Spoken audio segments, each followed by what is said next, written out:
Dorime, inserimo aria pare dorime, ameno, latire.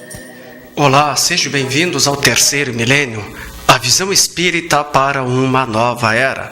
Um programa da Liga Espírita Pelotense. O Terceiro Milênio traz como tema preconceitos. O que é? Quais são os tipos mais comuns? O conhecimento sobre a reencarnação pode acabar com os preconceitos? Bem, essas são algumas das questões que nós estaremos abordando durante o nosso programa. E para falar sobre preconceitos, aqui junto conosco, o nosso convidado, o nosso amigo, professor doutor, escritor, historiador e palestrante espírita, Marcelo Gil. Professor doutor Marcelo, que alegria e satisfação de receber o Terceiro Milênio. Seja bem-vindo. Obrigado, é um prazer muito grande estarmos aqui novamente no programa Terceiro Milênio, e justamente para discutirmos um tema como este, que é um tema tão atual e que tantos problemas tem trazido à sociedade na atualidade, que é a questão do preconceito. Verdade. E para falar sobre preconceitos e preconceito, se faz entender e compreender, né, sobre o que é preconceito. Então eu te pergunto, o que significa preconceito? Bem, preconceito é um conceito bastante complexo. Né? Nós podemos conceituar o preconceito como uma espécie de juízo pré-estabelecido em relação a alguma coisa ou em relação a alguém, e que normalmente se manifesta através de uma atitude discriminatória, por vezes uma atitude hostil, uma atitude até mesmo agressiva em relação a algo que é considerado diferente, a algo ou alguém que é considerado diferente. Quando nós dizemos que trata-se de um juízo pré-concebido, isso significa que se trata de um juízo que já está posto na cabeça, na mente do indivíduo que vai manifestar sua atitude preconceituosa, mesmo antes dele se colocar em contato com o objeto do seu preconceito, seja uma coisa ou uma pessoa. E quando dizemos que isto se manifesta através de uma atitude discriminatória, isso significa que, no preconceito, o indivíduo discrimina, ou seja, ele não apenas faz uma diferença em relação ao outro ou em relação a alguma coisa que é o objeto do seu preconceito, mas ele considera isso inferior. Vamos dar alguns exemplos para que as pessoas consigam compreender melhor. Quando alguém branco, por exemplo, afirma que os negros são inferiores, aí está colocado um exemplo clássico de preconceito, porque é um juízo sem nenhuma base científica. É um juízo que está posto na mente do indivíduo, independente das relações que ele vai manter com outras pessoas que sejam negras. Independente dele conviver com pessoas que sejam negras e que lhe provem o contrário. Isso já está posto na sua mente. Ele já traz consigo este conceito estabelecido. Por isso dizemos que é um preconceito. De modo que aí, neste caso, este preconceito está se manifestando sim através de uma atitude discriminatória, porque ele não apenas percebe a diferença do outro em relação a si, mas ele considera o outro inferior a si pela diferença. Essa questão vem sendo estudada há muito tempo, na verdade, não só pela psicologia, mas também pela antropologia e pela sociologia, de modo que é perfeitamente natural nós observarmos coisas diferentes à nossa volta e nós estranharmos o que é diferente. Isso é normal. Isso, inclusive, é um mecanismo social, psicológico muito importante. Inclusive, faz parte do processo de ensino-aprendizagem. Se nós não percebêssemos as coisas diferentes de modo estranho, nós, inclusive, não conseguiríamos aprender com elas. É perfeitamente natural, portanto, nós percebermos as coisas diferentes à nossa volta. E isso, por si só, não é preconceito. O preconceito se estabelece quando nós, ao percebermos algo como diferente, inferiorizamos este algo, porque este algo não pertence ao nosso padrão. Este algo não está contido nas nossas percepções anteriores e nós, consequentemente, inferiorizamos isso. Então, para darmos um exemplo, para que as pessoas consigam compreender essa questão da discriminação que está sempre incluída no preconceito. Vamos viajar para um outro país, ou mesmo para um outro estado, porque nós vivemos em um país que é continental, o Brasil, que tem grandes diferenças entre as regiões. Somos do Rio Grande do Sul e vamos viajar à Bahia. Quando lá chegamos, nunca fomos à Bahia, é a primeira vez, vamos certamente estranhar a comida. Vamos perceber que os pratos baianos são completamente diferentes dos nossos. E podemos, inclusive, não gostar. Podemos experimentar e não gostar. E, inclusive, verbalizarmos isso dizendo que preferimos o nosso churrasco gaúcho. Não há preconceito nenhum em relação a isso. O perceber as coisas diferentes à nossa volta, estranhar o diferente não é preconceito. Agora, se eu escrevo um artigo tratando de todas as diferenças da comida baiana em relação à comida do Rio Grande do Sul, e em razão dessas diferenças inferiorizando, tratando os pratos da comida baiana de modo pejorativo, aí eu estarei sendo preconceituoso. Portanto, acho que esse exemplo mostra muito bem a diferença entre o perceber o diferente e o discriminar, que é aquilo que está contido dentro do preconceito, que não só se manifesta através de uma atitude discriminatória. Quando nós fazemos isso, inferiorizamos o outro, ou os costumes do outro, as práticas do outro em relação às nossas, mas também quando nós nos portamos diante do outro de uma forma agressiva, hostil, pelo fato do outro ser diferente. Professor Dr.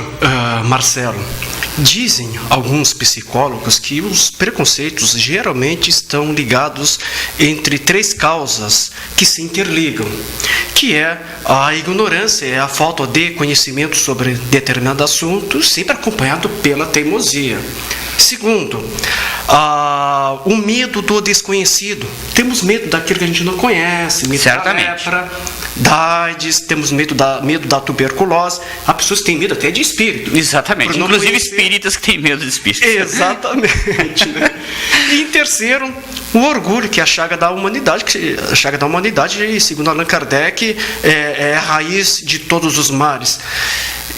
As tuas considerações sobre isso e qual é a visão espírita sobre preconceitos? Bem, de fato, Madeira, o preconceito, como eu disse há pouco, vem sendo estudado há muito tempo por vários ramos da ciência.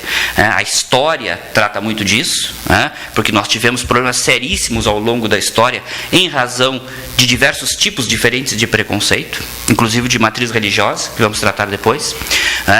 A história vem estudando isso há muito tempo, a sociologia vem estudando isso, desde os primórdios da sociologia, a antropologia, a psicologia. Max Weber, um dos fundadores da sociologia no século XIX, tratou desse tema, o preconceito. Freud tratou da questão do preconceito. Então, de fato, as causas do preconceito são muitas. Agora, nós não podemos, em hipótese alguma, imaginar que apenas o medo do desconhecido por si só possa levar o indivíduo a manifestar uma atitude preconceituosa, o medo do desconhecido, ou a estranheza em relação a alguma coisa. Eu, no meu ponto de vista, e aí trabalhando a interpretação com base no que a doutrina espírita nos ensina, de fato, na raiz do preconceito, nós temos de modo muito presente sentimentos que são as raízes de todos os outros males, como é colocado pela doutrina espírita, que é o orgulho e o egoísmo. O espiritismo é muito claro a esse respeito, nos colocando que o orgulho e o egoísmo são de fato os grandes inimigos da humanidade. E que são sentimentos que trazemos conosco, que estão dentro de nós e que nós às vezes não apenas não trabalhamos, mas sobre os quais nós não refletimos. Nós, em geral, não nos vemos assim. Nós costumamos ver os outros assim, o que por si também é um efeito do próprio egoísmo. E Jesus já fala sobre isso, usando uma linguagem simbólica e usando ao mesmo tempo uma linguagem belíssima, quando nos chama a atenção para o fato de que vemos um cisco no olho de nosso próximo, quando não percebemos uma trave no nosso próprio olho. Somos egoístas, somos orgulhosos e não percebemos isso. E a raiz do preconceito está justamente aí. Quando nós não paramos para refletir a respeito do que significa efetivamente ser humano. Nós todos, independentes de nossas crenças, independente de nossa ideologia, independente de aceitarmos ou não, estamos todos ligados, mesmo que se considere apenas as coisas do ponto de vista biológico, por sermos todos seres humanos. Quando perdemos a noção disso, em razão do orgulho e em razão do egoísmo que carregamos dentro de nós, nós passamos em diversas situações a nos manifestarmos de forma preconceituosa, discriminando os outros, pelo fato dos outros pensarem de forma diferente, pelo fato dos outros acreditarem em coisas diferentes, pelo fato dos outros terem hábitos, costumes diferentes dos nossos, pensamentos diferentes dos nossos, a cor da pele diferente da nossa, crenças, enfim, a raiz de tudo isso está de fato no orgulho e no egoísmo, porque são estes sentimentos que fazem com que a nossa estranheza em relação às coisas diferentes ganhe uma outra conotação. Simplesmente estranhar por si só não revela uma atitude preconceituosa, como eu falei há pouco, é algo inclusive muito importante na nossa formação social, na nossa formação psicológica, como seres psicológicos que somos. O que nos leva ao preconceito efetivamente é o orgulho e o egoísmo. E nesse sentido, a doutrina espírita propõe uma verdadeira revolução, quando nos propõe justamente o processo de reforma íntima, que é a solução para os grandes dilemas da humanidade, entre eles a questão do egoísmo, a reforma íntima. O Espiritismo, nesse sentido, não é uma religião de cultos exteriores. O Espiritismo é uma religião de práticas interiores. Porque muitas pessoas, inclusive espíritas, acreditam que a prática espírita é frequentar o centro espírita. É trabalhar na casa espírita, no passe, nas sessões de radiação, nas sessões mediúnicas.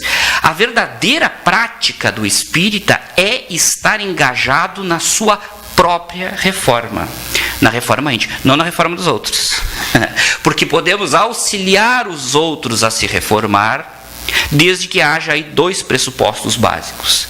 Em primeiro lugar, desde que estejamos engajados na nossa própria reforma.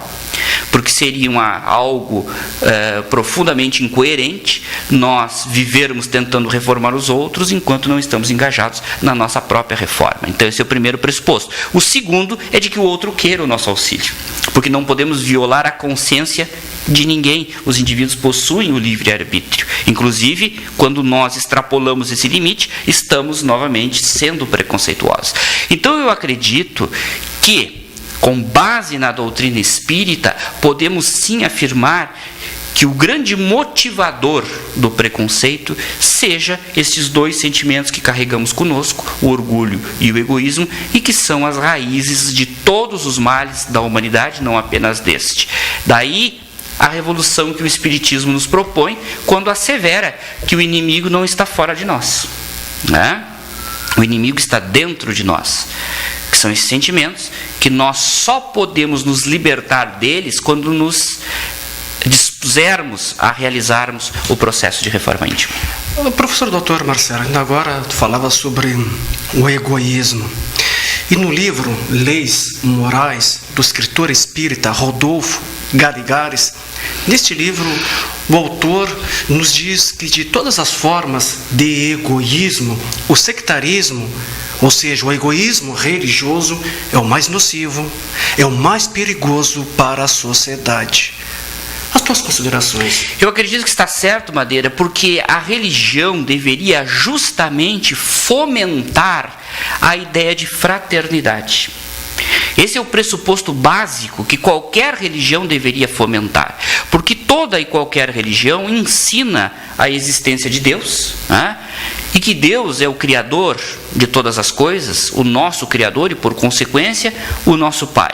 Ensina, portanto, que todos somos irmãos, se temos a mesma origem. E existem, é claro, diversas formas de interpretar isso, e daí as mais diversas religiões. Mas a base é sempre a mesma. Acreditemos ou não, todos somos filhos de Deus. Consequentemente, está incutido aí a ideia da fraternidade. independente das pessoas aceitarem ou não, e inclusive independente das pessoas acreditarem de modo diferente, terem religiões diferentes, frequentarem locais religiosos diferentes, somos todos irmãos. Portanto, este é o fundamento básico que deveria ser trabalhado por todas as religiões.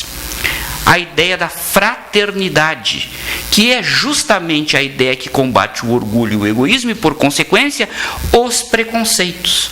Então, de forma nenhuma, poderiam existir preconceitos de matriz religiosa. E nós sabemos, por conta da história, que estes são dos mais frequentes ao longo do tempo. Eles vêm sendo os mais frequentes ao longo do tempo. Nós tivemos, ao longo da história, inúmeras guerras por motivação religiosa. Podemos citar muitíssimas guerras que se estenderam durante décadas, às vezes. Para citarmos apenas um exemplo marcante, a chamada Guerra dos 30 Anos, que alguns historiadores consideram verdadeiramente como a Primeira Guerra Mundial, embora várias regiões do mundo naquela época ainda estivessem sob o domínio de outros países no processo de colonização, mas ela envolveu praticamente todo mundo. A Guerra dos 30 Anos durou de 1618 a 1648. Deixou a Alemanha devastada, a região central onde a guerra se estabeleceu, dividida em mais de 300 países. Tudo em decorrência.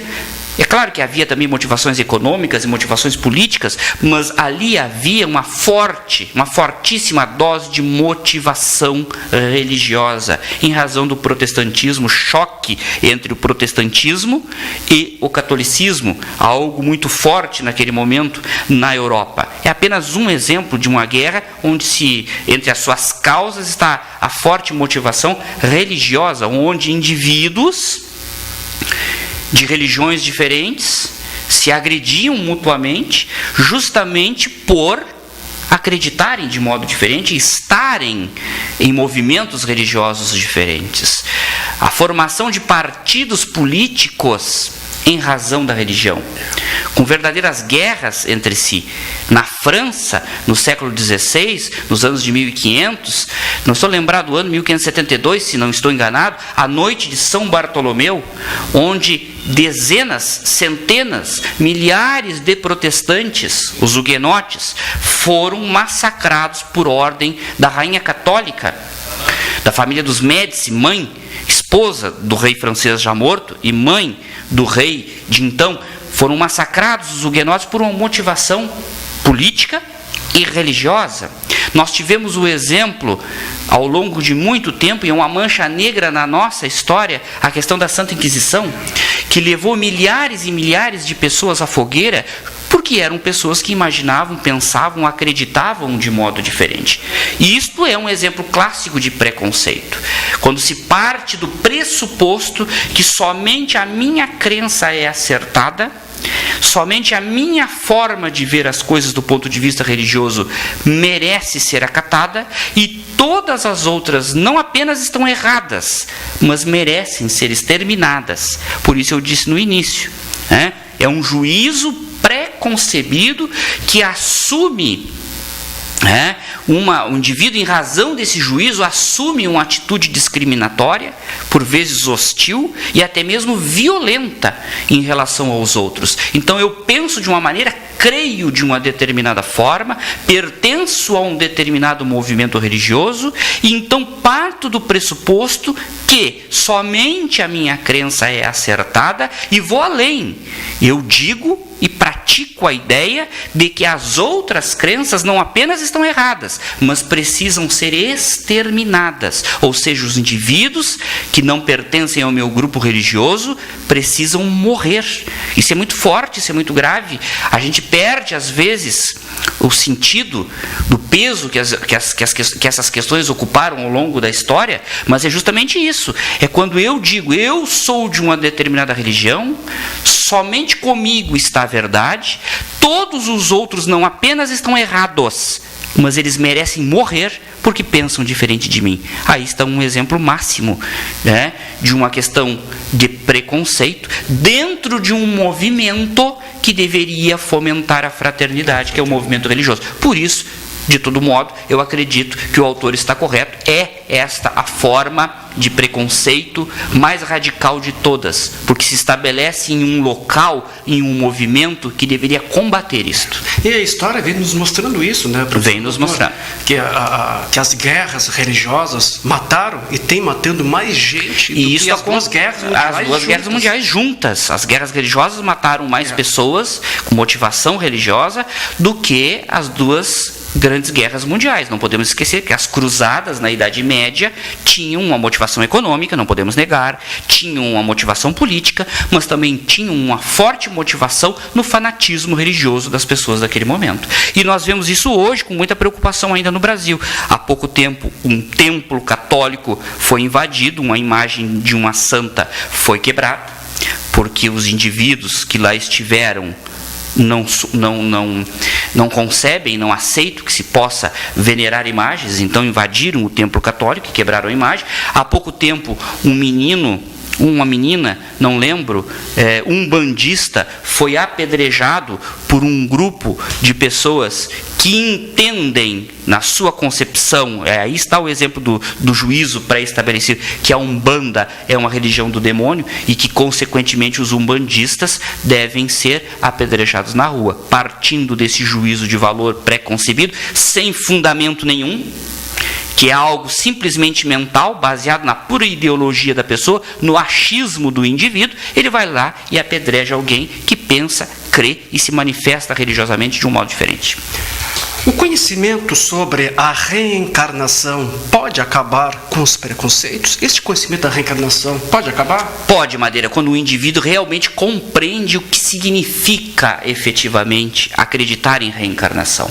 Porque a doutrina espírita não é a única doutrina reencarnacionista existente no mundo, são diversas doutrinas reencarnacionistas. O espiritismo é apenas uma das doutrinas que ensina a reencarnação. Por consequência, todo o espírita é reencarnacionista. E o indivíduo que é reencarnacionista é aquele que percebe, quando ele compreende que a reencarnação ela não ocorre pelo acaso, como fruto do acaso, a reencarnação obedece à lei de ação e reação.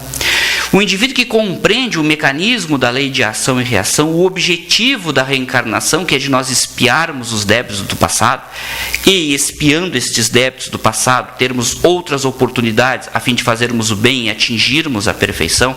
Quando o indivíduo percebe o que isso significa, o indivíduo, obviamente, quando interioriza este conhecimento, deixa de ser preconceituoso, porque inclusive tudo pode mudar de uma encarnação a outra.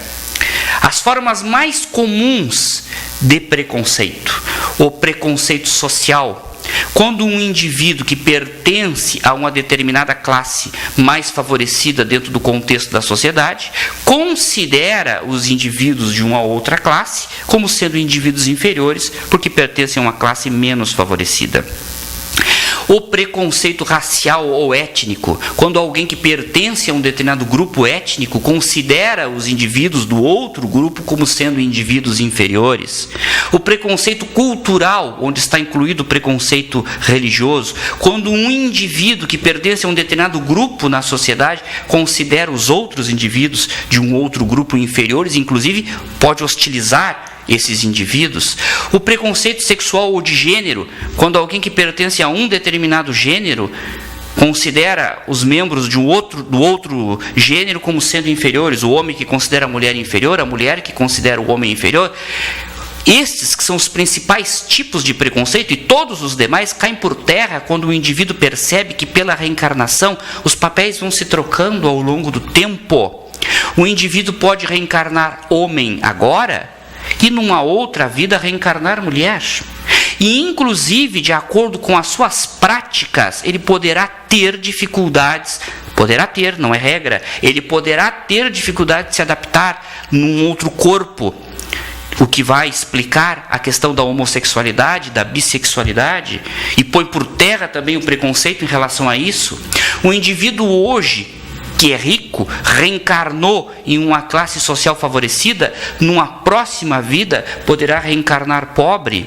Nós temos inúmeros exemplos na literatura espírita de pessoas que eram, por exemplo, grandes fazendeiros no passado, na época do Império, e que possuíam imensas fazendas com grande número de escravos e que numa outra vida reencarnaram na senzala que lhe pertenceu no passado, na vida anterior. Então tudo pode mudar de uma encarnação a outra. Quando nós compreendemos isso e quando compreendemos que reencarnamos com o objetivo de nos reformarmos, de nos melhorarmos, de nos reajustarmos, porque ninguém reencarna objetivando o desajuste, nós reencarnamos objetivando o reajuste. Quando percebemos efetivamente isso, os preconceitos caem por terra.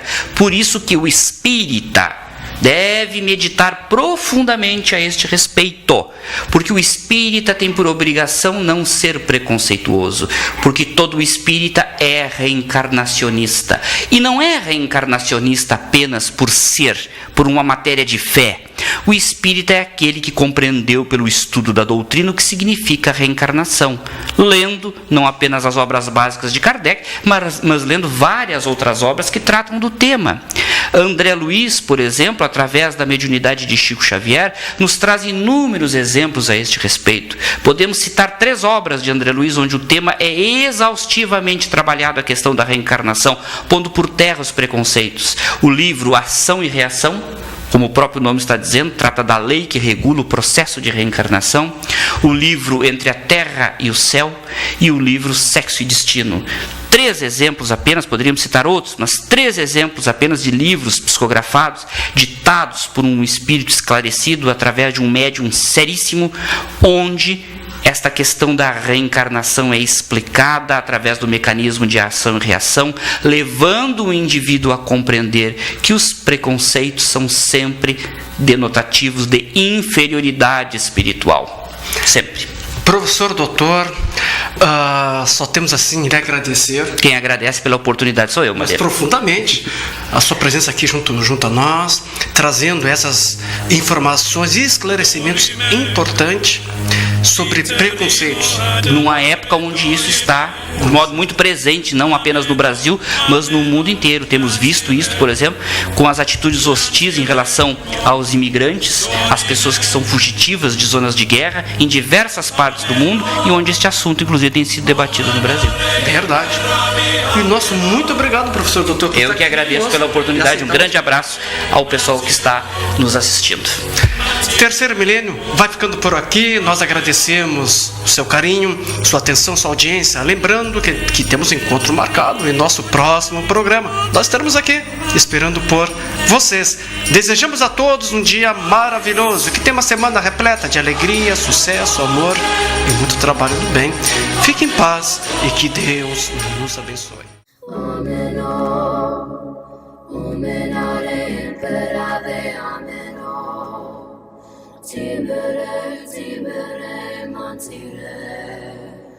Mantire mo, ameno.